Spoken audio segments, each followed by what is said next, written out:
सर्व कार्य चालू आहे, तेच आम्हा सर्वांना कुठेतरी वाईट वाटलं, म्हणून प्रत्येकाने आपापल्या पद्धतीने आपापले पावलं उचलले या नगर परिषद निवडणुकीनिमित्त.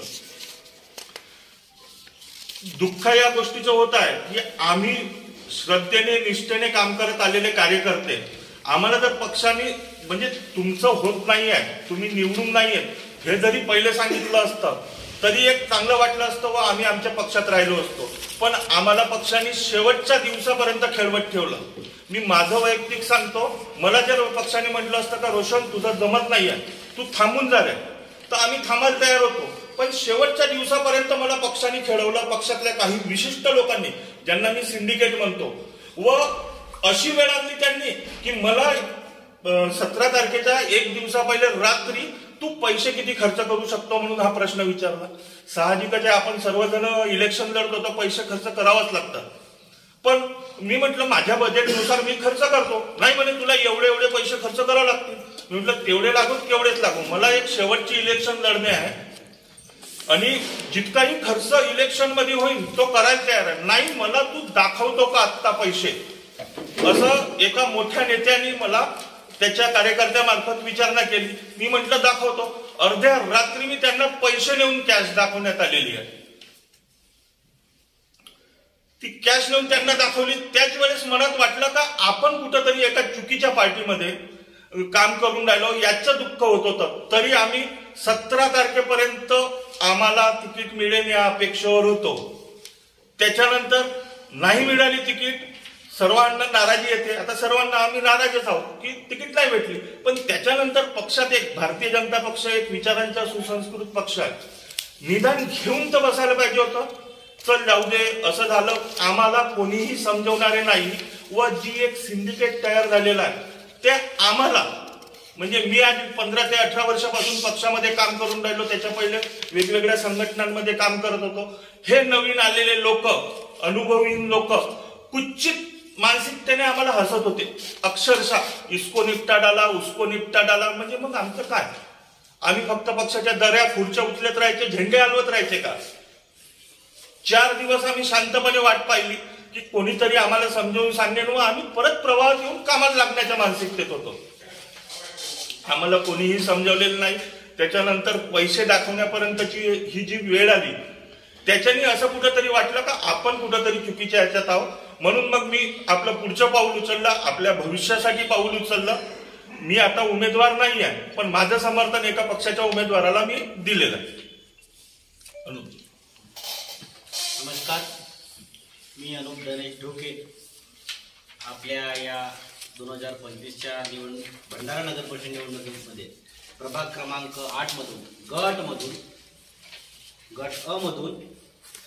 अपक्ष उमेदवारी दाखल केली. गेल्या 15 वर्षापासून मी सामाजिक कार्यात आपला स्वतःला झोकून दिला आहे आणि 12 वर्षापासून मी भारतीय जनता पार्टीचे एक पदाधिकारी म्हणून, एक कार्यकर्ता म्हणून काम करतोय.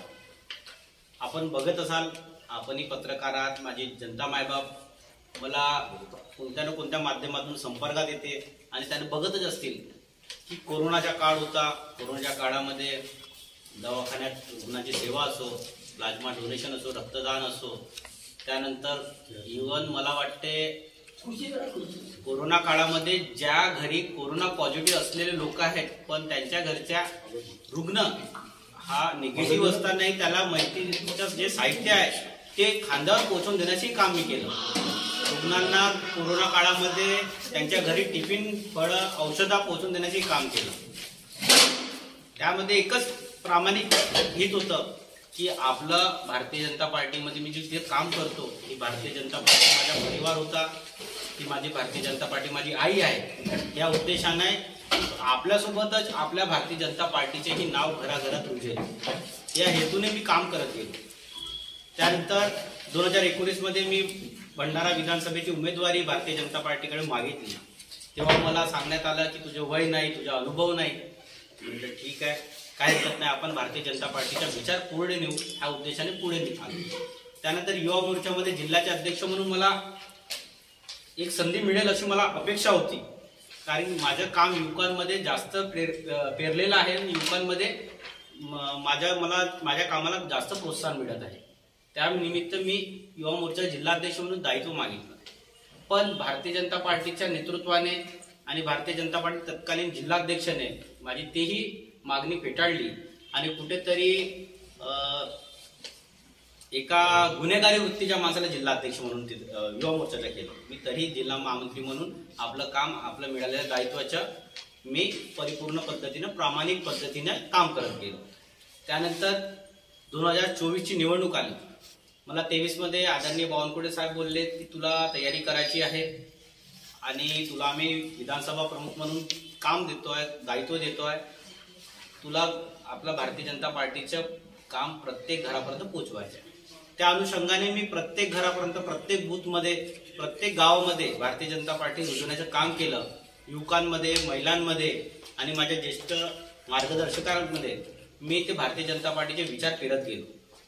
आणि ते पेरत असताना 24 मध्ये युतीचं कारण सांगून आणि युतीमध्ये सीट शिवसेनेला दिली बा, त्यामुळे तू आता थांबून जा, असं मला भारतीय जनता पार्टीच्या त्या जिल्ह्याच्या नेतृत्वाने सांगितलं.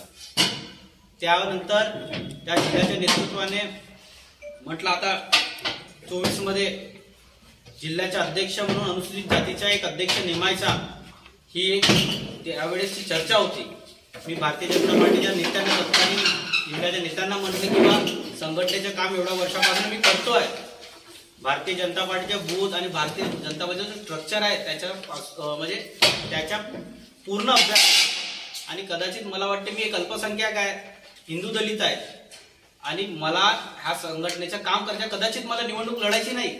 जर मला जिल्हाध्यक्ष म्हणून दायित्व दिलं तर मी पक्षाच्या संघटनेचे काम युजवून पक्ष कसा वाढीला येईल त्यासाठी काम करेन. तेव्हाही मला तेच सांगण्यात आलं की बा तू आर्थिक प्रबळ नाही, आर्थिक सक्षम नाही, अशा प्रकारची मला सांगण्यात आलं. त्यानंतर मी म्हटलं ठीक आहे, तेव्हाही मी शांत राहिलो. पण 2025च्या आरक्षण सोडतीमध्ये माझ्या प्रभाग 8 हा अनुसूचित जाती गट आपला राखीवाला आहे. त्यामुळे मी पक्षाला मागितलं की बा अनुसूचित जातीचा हा गट राखीव गटात आहे, तर माझी इच्छा आहे की मी हा प्रशासकीय नगर परिषदेचा अनुभव घेईन. कदाचित ह्या अनुभवामुळे आपल्या पक्षवाढीला आणखी बळ मिळेल, ह्या उद्देशाने मी पक्षाकडे मागणी केली.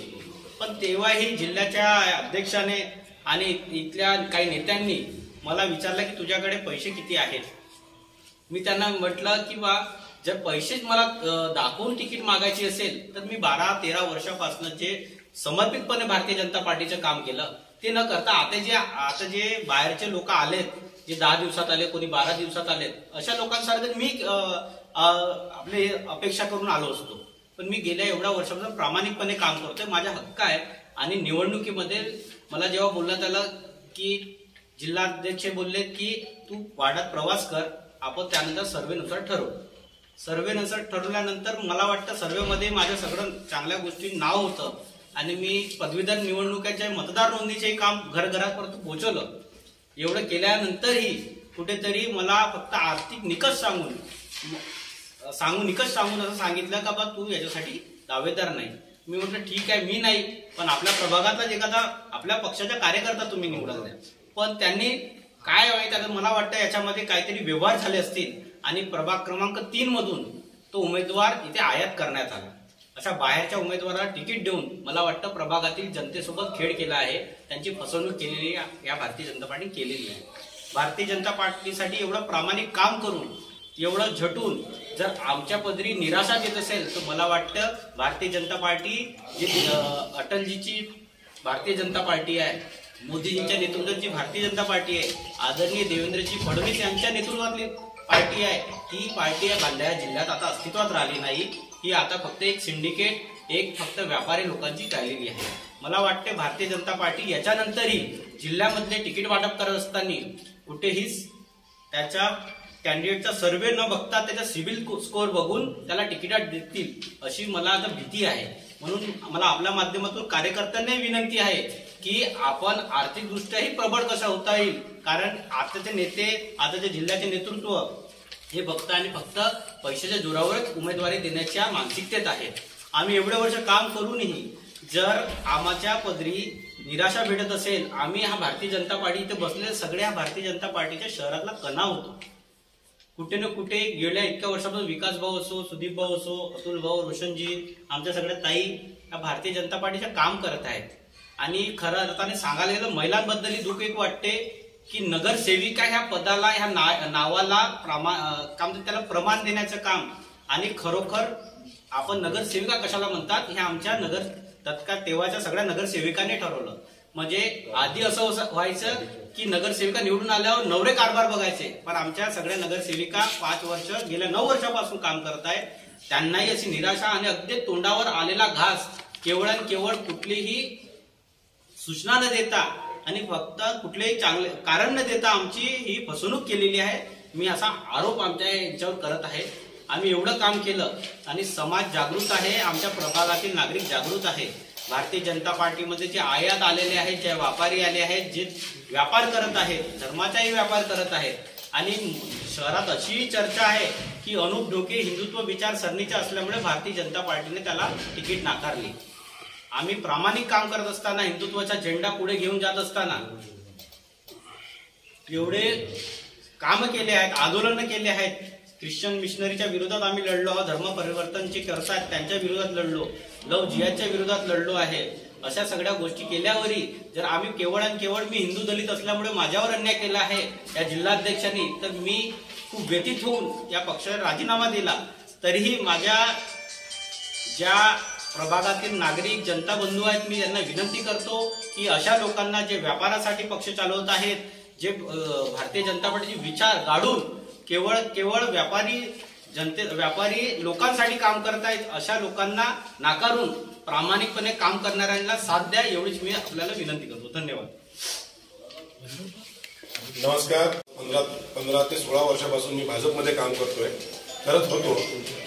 मी शहराचा महामंत्री आणि शहराच्या शहर सचिव म्हणून भाजपचा कार्य प्रामाणिकपणे पार पाडलं. तरी सुद्धा ज्या वेळेस तिकीट मागाची वेळ येते त्यावेळेस जे आयात उमेदवारांना त्यांनी तिकीट दिलं आणि त्यांना ते विचारतात की तुमच्याकडे पैसा किती आहे, हे एक भाजपसाठी खूप मोठा विषय झाला आहे. म्हणजे पैसा खूप मोठा विषय झालेला आहे. आणि त्यानंतर न्यूज पेपरात येते की काही जे पक्ष सोडून गेले हे पैसे घेऊन मॅनेज झालेले आहेत. ज्या वेळेस आम्ही तुमच्या पक्षात होतो त्यावेळेस तुमचा पक्ष एकदम नीट अँड क्लीन होतो. आणि जर आम्ही दुसऱ्या पक्षात गेलो आहे तर ते म्हणतात की पैसे घेऊन मॅनेज झालेला. आपल्याला सगळ्यांना माहितच असेल, आमचा परिवार एक सुदृढ आहे आणि खाऊन पिऊन सुखी आहोत आम्ही. आम्हाला कोणाची पैशाची गरज नाही आणि काही नाही, नावाजलेला आमचा शहारे परिवार आहे. तर असे काही स्टेटमेंट देऊन काही भाजपचे नेते असे म्हणत असतील की पैसे घेऊन हे मॅनेज झालेले आहेत, हे चुकीचं आहे, बिलकुल चुकीचं आहे. या सगळ्या गोष्टीला आम्ही खंडन करतो. आणि एवढे बोलून मी 2 शब्द सांगितलं. बोलायचं असेल तर भरपूर बोलतात, भरपूर विषय आहेत. जवळपास विकास भाऊनी, अनुभव, रोशन भाऊ, जवळपास सगळेच विषय यांनी क्लिअर केलेले आहेत. धन्यवाद. फक्त वादाची तिकीट मागितली होती, अध्यक्ष तर नव्हतो मागत, पण एक 8 दिवसा पहिले बाईला आणतात, तिच्याकडे सर्वेमध्ये नाव असेल, तिला तिकीट देतात आणून आणि म्हणतात की नाही तुमचे जबाबदार सर्वेचे रिपोर्ट दाखवा ना आम्हाला, किंवा तुमच्या सर्वेमध्ये नाव नाही म्हणून. इतक्या वर्षातून आम्ही फक्त वाढ तिकीट मागून टाकू, अध्यक्षही नाही मागून टाकू, मंत्रिमंडळामध्ये जागा नाही मागत, कमिटी मागत आहोत. एक वाढ तिकीट तुम्ही देऊ शकत नाही आम्हाला. कशा पक्षात काम करण्यात काय अर्थ आहे?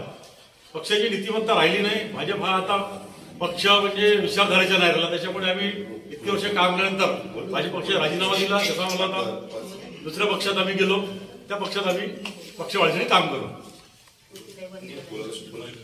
नमस्कार, मी वनिता दिलीप पुतनी दादासोबत. त्यानंतर मला भाजपाने तिकीट दिली होती. तिकीट दिल्यानंतर तेव्हा माझा काहीच समाज नाही. त्यांनी आता म्हटलं की समाज नाही म्हणून मी पूर्ण माझी स्टोरी सांगते तुम्हाला.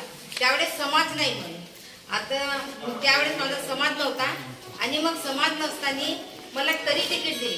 त्यावेळेस मी रनिंग मेंबर होते, त्यांना 2 नंबरवर ठेवलं आणि तिथून राष्ट्रवादीची तिकीट निघाली. त्यानंतर मग मी सतत काम करत राहिले. काम केल्यानंतर मला 2016 मध्ये तिकीट दिले. तिकीट दिल्यानंतर मी भारतीय जनता पार्टीची असताना मला तिथे 2308 मतांनी मी निवडून आले. म्हणजे म्हटलं की तुमचा समाज नाही. मग 2 रेजिममध्ये माझा समाज होता, नाता समाज नव्हता का? समाज नाही म्हटलं तर ठीक आहे, तुमचा सर्वेत नाव नाही म्हणे, सर्वेत तुम्ही पुढे या, पण तुमच्याजवळ पैसे किती आहेत ते सांगा. माझ्याकडे रेकॉर्डिंग आहे आणि सगळं त्यांनी ज्यांना व्हॉट्सअपवर पैसे पाठवले ते पण प्रूफ आहे. मला रुबी चड्डाचा फोन आला, भाभी बोले आप पैसे कितने खर्च कर सकते हैं? बोले आप जितने बोलेंगे उतने कर सकते हो. तो बोले नहीं वो पार्टी बड़ी है, अभी वो पैसे बांटने वाले. तो बोले हम भी तो कर सकते हैं ना, हमारे काम है ना. 15 साल से हम लोग काम कर रहे, तो काम तो है हमारा. तो बोले नाही ठीक आहे बोले. तो मुझे लगता था आता मला हे तिकीट देते. मी सगळं प्रूफ दाखवलं. मी 16 तारखेला पर्यंत त्याची वाट पाहिली रात्री. मग तरी 17 तारखेला रॅली गेली, तर मला वाटला मला फोन येईलच, मला तिकीट देतील, पण मला काही त्याचं आलं नाही. तिकीटचं आलं नाही, तर मला वाटलं आता आपल्या काही तिकीट आहे नाही म्हटलं. पक्षाचे जे लोक होते त्यांनी एक फोन तरी करायला पाहिजे होते की आम्ही फॉर्म भरायला चाललो तर तुम्ही या. फॉर्म ते तर नाही, पण दुसऱ्या दिवशी सुद्धा पक्षाच्या कोणत्याच लोकांचा फोन आलेला नाही. म्हणून मग आमच्या मनात जिद्द होती की आम्ही वार्डात कामं केलेले आहेत, मग आम्ही आमच्या त्या कामाचा प्रूफ तर दाखवू ना तुम्हाला. म्हणून आम्ही म्हटलं की नाही, आता आपल्याला कुठेतरी समर्थन देऊन यांना काहीतरी करावं लागेल. कारण पैशाचा व्यवहार आला, त्याच्यात तुमच्या जातीचा व्यवहार आला. मग हे जातपात असते तर कामच केले नसते ना, जातपातच होऊन राहिले असते सगळे लोक. म्हणून मग मी समर्थन केलं आणि मला बाकी यांना यांची जागा दाखवायची ठरवलं. मी प्रभाग 6 मध्ये ब गटासाठी तिकीट मागितलं होतं. यावर्षी प्रभाग 6ची रचना बदलली, तो सगळ्यात मोठा प्रभाग झाला आणि तिथं एक नगरसेविका वाढली. नाहीतर मी कधीच या उद्देशाने आली नव्हती की मी तिकीट लढवीन किंवा मी खूप राजकारणात मला आमदार खासदार बनायचंय. मला फक्त पक्षाचं काम करायचं होतं. गेल्या 10 वर्षापासून मी पक्षाशी जुळली आहे, त्यांचे सगळे कामं केले आहे. मी सुद्धा शहर सचिव पासून तर आज प्रदेश कार्यकारिणीपर्यंत असा माझा प्रवास आहे आणि सदस्य असा माझा भारतीय जनता पार्टीत प्रवास आहे. त्याआधी पण मी अनेक सामाजिक संघटनांशी जुळलेली होती. अजूनही मी राष्ट्रसेविका समितीमध्ये कार्य करते. गेल्या 14 वर्षापासून मी त्यांचं सुद्धा कार्य करते आणि मी जिल्ह्यावर त्यांचे पद सुद्धा आहे. भारतीय जनता पार्टीमध्ये इतके वर्ष कामं केले, पण आत्ता काही 3-4 वर्षापासून आमचे अनुभव सगळे बदलले. जे काही पहिली भारतीय जनता पार्टी होती ती आता मुळात राहिलेलीच नाही, हा माझा स्पष्ट आरोप आहे. इतके आम्ही संघटन बघितले, संघटना बघितल्या. संघटन म्हणजे काय हे आज ज्या व्यक्ती नेतृत्व करत आहे त्यांना बिलकुल संघटनेची चिंता नाही, काळजी नाही, किंवा त्यांना संघटन वाढवायचं आहे किंवा नष्ट करायचं आहे हेच आम्हाला कळत नाही. गेल्या 3 वर्षापासून जसंही बाहेरचे लोक आले, इथे त्यांचा हस्तक्षेप सुरू झाला, तसं वातावरण पूर्ण गढूळ झालं. गटबाजी झाली, हे लोक यांचे ते लोक त्यांचे हे विषय यायला लागले. आम्ही तर फक्त पक्षासाठी काम करणारे कार्यकर्ते होतो. फक्त आम्ही कधी मागे मागे लाचारासारखं कोणाच्या फिरलो नाही, हाच एक आमचा गुन्हा होता आणि त्यामुळे आम्ही टार्गेट बनलो. आम्हाला नेहमी म्हणजे पक्षाचा जो प्रोटोकॉल होता, एक भारतीय जनता पार्टीची शिस्त आहे, प्रोटोकॉल आहे आणि त्याच्यासाठी तो पक्ष ओळखला जातो. पण इथे गेल्या 3 वर्षात कोणतीही प्रोटोकॉल शिस्त पाळली नाही, ना वरच्या नेत्यांनी पाळली, ना काही ते जिल्हाध्यक्ष होते किंवा त्यांची जी कार्यकारिणी होती त्यांनी पाळली. हा माझा स्पष्ट आरोप आहे. आमची अवहेलना केली गेली. त्या दिवशी सुद्धा परिणय फुके सरांनी संताजीमध्ये जेव्हा शेवटची मीटिंग घेतली तेव्हा मला स्टेजवर बोलवलं होतं. म्हणजे एखाद्या व्यक्तीला फक्त टार्गेट करून तिला मानसिक खच्चीकरण कसं करायचं हे त्या अनुभवातून मला त्या दिवशी सिद्ध झालं. त्यांनी मला स्टेजवर बसवलं आणि आपल्या भाषणातून जेव्हा ते आपले अभियानाबद्दल माहिती सांगायला लागले, सर्वेबद्दल माहिती सांगायला लागले, त्यावेळेस त्यांनी मला एक मध्येच प्रश्न विचारला की तुम्ही पदवीधर याचे किती मेंबर बनवले, किती फॉर्म केले. तर मी सांगितलं की मी 100 केले. 100 फॉर्म म्हणजे मला 500 लोकांची जेव्हा मी भेटीन आणि त्या 100 लोकांचे फॉर्म भरायला त्यांच्या घरी 4 वेळा जाईल, तेव्हा ते 100 फॉर्म पूर्ण होऊन माझ्या जवळ येतात. त्याच्यासाठी एवढे कष्ट करावे लागतात. हे स्टेजवर बसून खूप सोपं आहे की तुम्ही एवढेच केले. त्यांनी सरळ म्हटलं की तिथे तुमचा प्रभाग 6 मध्ये तुम्ही तिकीट मागताय, तिथे तर 6000 लोक आहे, मग तिथे काय 100च ग्रॅज्युएट होते का. माझा परिणय फुकेंना हा प्रश्न आहे की मी काय फक्त एकटी तिकीट मागत होती का, बाकीचे पण सगळे तिकीट मागत होते आणि बाकीचे पण कार्यकर्ते काम करत होते. त्यांच्या डिवायडेशननी मग तुम्ही तो पॅरामीटर लावायला पाहिजे ना. माझी एकटीची जबाबदारी होती का 6,000 लोकांना भेटून पदवीधर किती आहे ते शोधून त्यांना फॉर्म आणून देणे, हा माझा त्यांना प्रश्न आहे. याचं त्यांनी उत्तर द्यावं.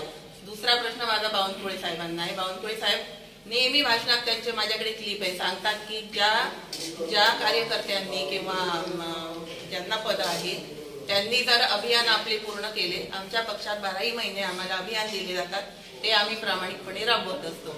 ग्राउंड लेवलला सुद्धा जातो. ज्या माध्यमातून राबवायचे ते बरोबर आम्ही 100% अभियान राबवतो. बावनकुळे साहेबांनी स्वतः तिकीट देण्याच्या आधी म्हटलं होतं की जे पदाधिकारी आहेत, ज्यांनी पूर्ण अभियान राबवले आहे त्यांना एकतर मोठे पद देण्यात येतील किंवा तिकीट देण्यात येईल. पण आजच्या घडीला माझ्याजवळ गेल्या 4 महिन्यापासून कोणतंच पद सुद्धा दिलं नाही यांनी कार्यकारिणीमध्ये, कारण प्रदेश कार्यकारिणी चेंज झाली. बावनकुळे साहेबांनी जेव्हा प्रदेशाध्यक्ष म्हणून बदलल्या गेलं त्याच्यानंतर माझं पद बरखास्त झालं. पण त्याच्यानंतर मला कोणत्याही कार्यकारिणीमध्ये स्थान दिलं गेलं नाही. आणि एक टार्गेट बनवून म्हणजे हे यांची माणसं असं त्यांचंच लेबल आहे, वास्तविक तशी परिस्थिती काहीच नाहीये. आम्हाला अनेक संघटना असतील किंवा समिती म्हणा, संघाची ही शिकवण आहे की फक्त पक्षासाठी काम करायचं, आम्ही कोणत्याही व्यक्तीसाठी काम करत नाही. तिकिटाच्या बाबतीत म्हणायचं तर मी कधीच निवडणूक लढवण्यासाठी पक्षात काम केलं नाही. पण यावेळेस प्रभाग 6 मध्ये अशी परिस्थिती निर्माण झाली, माझ्यासाठी अनुकूल होती की तो प्रभाग मोठा झाला, तिथे एक जनरल महिला तिथे निर्माण झाली तिकीट देण्यासाठी. म्हणून मी ती तिकिटाची मागणी केली, कारण तो संघ समितीचा एरिया होता आणि माझं तिथे काम आहे, सामाजिक कार्य आहे, माझी तिथे ओळख आहे. म्हणून मी तिकीट मागितलं आणि अपेक्षा केली. आणि मी तिकीट मागितल्यानंतर वारंवार वरच्या संघटनेच्या लोकांना आणि जिल्हाध्यक्ष यांना, आशू गोंडाणे यांना पत्र सुद्धा पाठवलं की जर माझ्यापेक्षा चांगली महिला जर तुम्हाला असेल, तुम्ही तिकीट द्या, मी तिला सहकार्य करीन. पण ज्या व्यक्तीने कधीच काम केलं नाही, जी पक्षात नव्हती, तिला जर तिकीट दिलं तर मग आम्हाला पण विचार करावा लागेल. माझे लेखी पत्र आहे. पण त्याच्याही नंतर तिकीट माझं वेळेवर अगदी कापण्यात आलं. सगळी अनुकूल परिस्थिती असून, सगळी पात्रता असूनही माझं तिकीट कापण्यात आलं. फक्त कोणाचे तरी हेवे दावे, रोष किंवा काय भांडणं असेल त्याच्यातून माझं तिकीट कापण्यात आलं. बरं, माझ्या वाटतं तिकीट कोणाला द्यावं तर जी एक उमेदवार हलदलपुऱ्यात म्हणजे माझ्याच याच्यात राहते, रवींद्र नेवारे यांच्या पत्नीला देण्यात आलं. माझ्या तरी मनाला हे काही पटलं नाही की माझ्या मग तोडीचं तुम्ही द्यायला पाहिजे होतं तिकीट. नाहीतर मी सपोर्टही केला असता, चांगली महिला असती तर मला काही लढण्याचा हक्क नव्हता.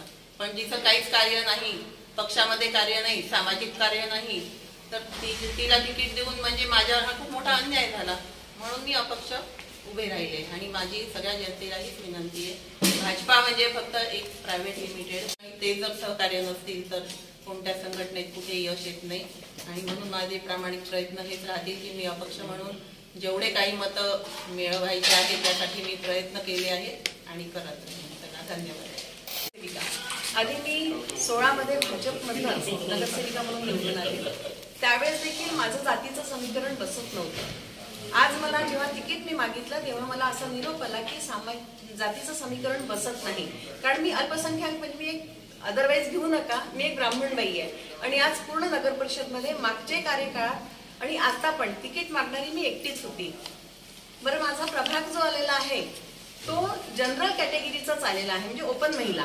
त्यात पहिला हक्क माझा होता. मला सांगा, माझ्या याच्यात सगळेच जण तिकीट मागायला येतात, ओबीसी सगळेच येतात ओपन मध्ये, मी तर कुठेच जात नाही ना. मग माझी जर हक्काची एक जागा होती आणि पक्षात जर मी एकुलती एकच होती तिकीट मागणारी, तर माझा विचार त्यांनी करायलाच पाहिजे होता. मग तेव्हा कुठे जातीचं समीकरण आलं? कारण यापूर्वी निवडून आली तेव्हा आतापेक्षा कमी लोक होते, मी तर म्हणते 50-60 लोक असतील. आज माझ्या जातीचे जवळजवळ 200-250 लोक आहेत, तरी पण माझं समीकरण बसत नव्हतं. मला पैशांची विचारणा केली नाही, मी अगदी खरं सांगेन. पण जातीचं समीकरण या आधारे जे माझं तिकीट डावललं आणि अशा बाईला दिलं की जिचं सामाजिक कार्य तसं खरंच काही नाही, मला दुसऱ्याला दोष देण्याचा पण काही अधिकार नाही आहे, पण माझ्याच पक्षातलं जसं सुदीप शहारीची मिसेस म्हणा किंवा सुखदेव वंजारीची मिसेस मागत होती, हे मुलं भाजपमध्ये काम करतात इतके दिवसापासून, मग यांच्या पत्नीला जरी दिलं असतं तरी मी त्यांना सहकार्य केलं असतं. काय तर ते माझ्या पक्षाचे होते म्हणून. तुम्ही दुसऱ्या पक्षाच्या बाईला आणताय आणि तिला तिकीट देता, 15-20 दिवसापूर्वी त्यांच्या घरी जाऊन प्रवेश घेता. इतकी का भाजपची लाचारी? का नव्हतं का कोणीच त्यांच्याजवळ? मग माझ्यासारखी सक्षम होती. आज मी प्रभागात फिरते, माझ्या सोबत जर त्याला सुद्धा तुम्ही विचारा की कुठेही असं ऐकण्यात नाही आलं. एरवी आपण ऐकतो की राजकारण आलं, निवडणूक आली की लोक म्हणतात का बाई 5 वर्ष तर दिसल्याच नाही तुम्ही, आता तोंड दाखवून राहिल्या, असं देखील बोलतात. पण माझ्या बाबतीत असं काहीही झालेलं नाही. उलट मला सहानुभूतीने लोकांना वाईट वाटते की ताई तुमच्यासारख्याची तिकीट कापली. मग मला सांगा मी कुठे कमी पडत होती? माझा एकच प्रश्न आहे आणि मी वारंवार एकच प्रश्न विचारते की माझ्या प्रश्नाचं फक्त उत्तर द्यायला पाहिजे होतं. अहो मी शेवटच्या क्षणापर्यंत जेव्हा नामांकन अर्ज भरलेत ना, त्या दिवशी सुद्धा मी त्यांच्या याच्यात रॅलीमध्ये गेली आणि म्हटलं चला आपल्या पक्षाचे पण कुठेही निरोप नाही, म्हणजे का आमची गरज संपली होती का? म्हणून आम्ही अपक्ष उमेदवारीचा फॉर्म भरला. मी त्या दिवशी फॉर्म भरला सकाळी. जेव्हा मला निरोप नाही आले तेव्हा मी विचार केला की नाही आता आपण अपक्ष लढायचं. कारण आपण काम केलंय 9 वर्षापासून सतत कामात आहे. 5 वर्ष तर केलंच केलं, त्यानंतर 4 वर्ष रिकामं होतं, प्रशासक बसलेलं होतं, तरी आम्ही लोक कुठेच कमी पडलो नाही.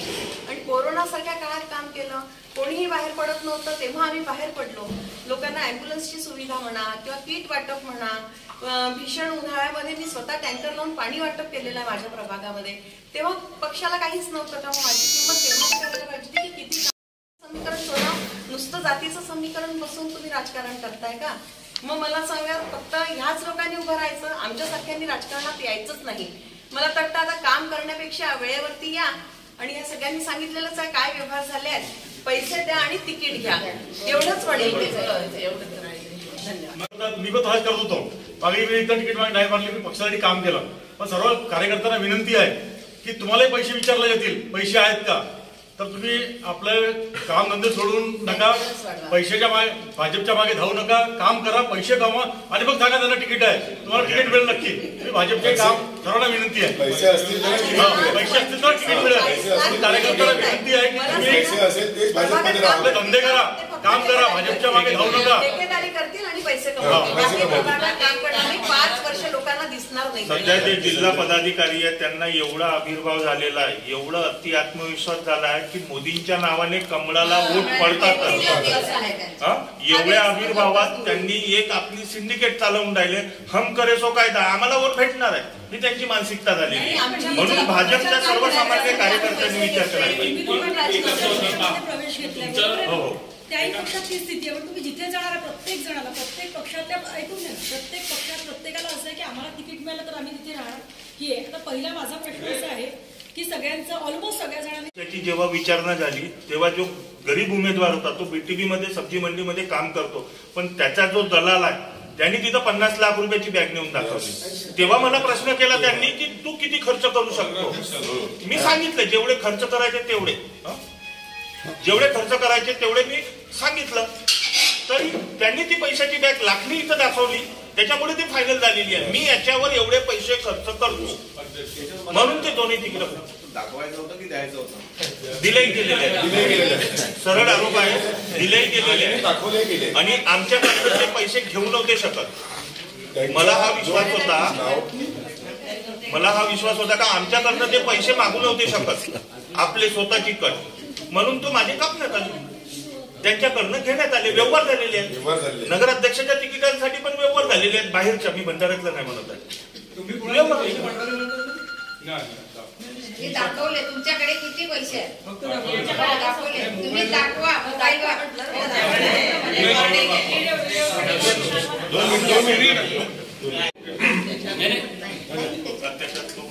त्याचा अर्थ तो नव्हता. अन्याय म्हटला, अन्याय म्हणायचं त्याच्यात तुम्ही केले होते. जेव्हा आम्ही बीजेपी घडवली 2011 मध्ये आहे ना, खासदार तिला अन्यायच म्हणायचं. 2024च्या लोकसभेमध्ये पण भाजप अन्याय शब्द नव्हता, पण तो अन्याय नव्हता.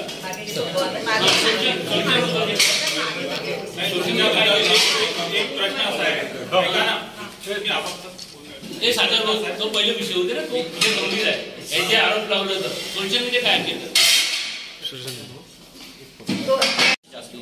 पण एका जिल्ह्याच्या अध्यक्ष नसताना आणि केवळ 5 वर्ष आधी आलेल्या पक्षात आलेल्या व्यक्तीने आपल्यावर कितना पैसा आहे हे खूप दुर्दैवी घटना आहे. कोण आहे बघायला गेलं तसा हिंदीमध्ये एकच जण बोलतो आमच्याकडे भाजपमध्ये समजून घ्या.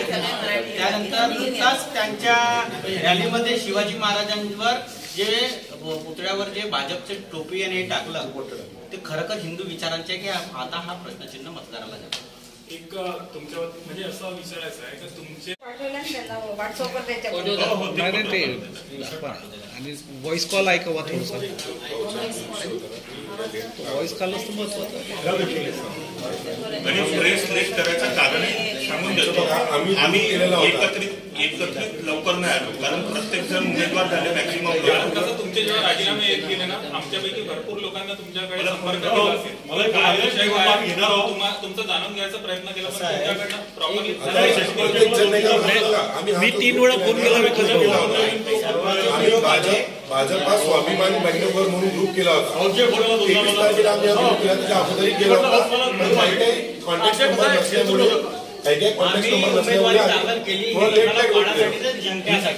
आणि जिंकण्यासाठी आम्हाला जे जे आमच्या वार्डामध्ये काम करायचे त्यामध्ये आम्ही व्यस्त होतो. पण जे आरोप आता वाढत गेले म्हणून आम्हाला हा पाऊल घ्यायला. बघा हे व्हॉट्सअप ग्रुप त्यासाठीच केलं होतं. हा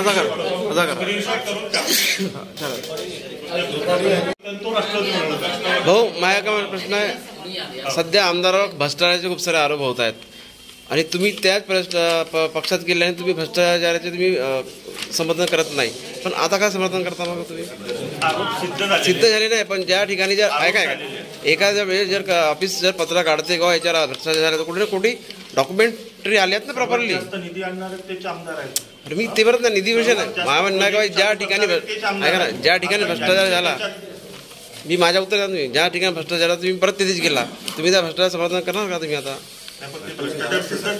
पण कम से कम आता आरोप तर झालाय ना. आरोप नंतर होईल त्या विषय नंतर. सध्या जे आरोप आहे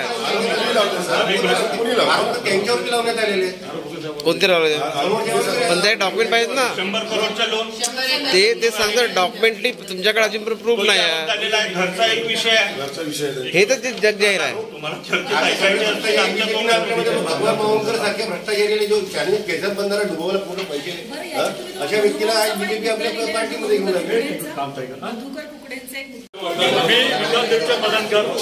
मला भरपूर फोन असे की बाबा विकास भाऊ अभिनंदन तुमच्या पत्नीला तिकीट मिळाले. मला रात्री नानाभाऊचा एकदा फोन आला होता. भाऊ अभिनंदन सुनबाईला म्हटलं भाऊ माझी मिसेस त्याची मधुरामध्ये मला वाटलं म्हणा तुझी मिसेस आहे. तर माझी एक विनंती आहे जनतेला की कोणत्याही खोट्या प्रचाराला बळी न पडता माझी मिसेस काँग्रेसच्या पक्षावर पंचायतसाठी प्रभाग 12 मधून उभी आहे. मधुरा मदनकर यांच्याशी आमचे कोणतेही नाते रिश्ते नाही आहेत. म्हणून सर्वांना विनंती आहे की माझ्या नावावर कोणी मत मागेल त्यांना देऊ नका. धन्यवाद.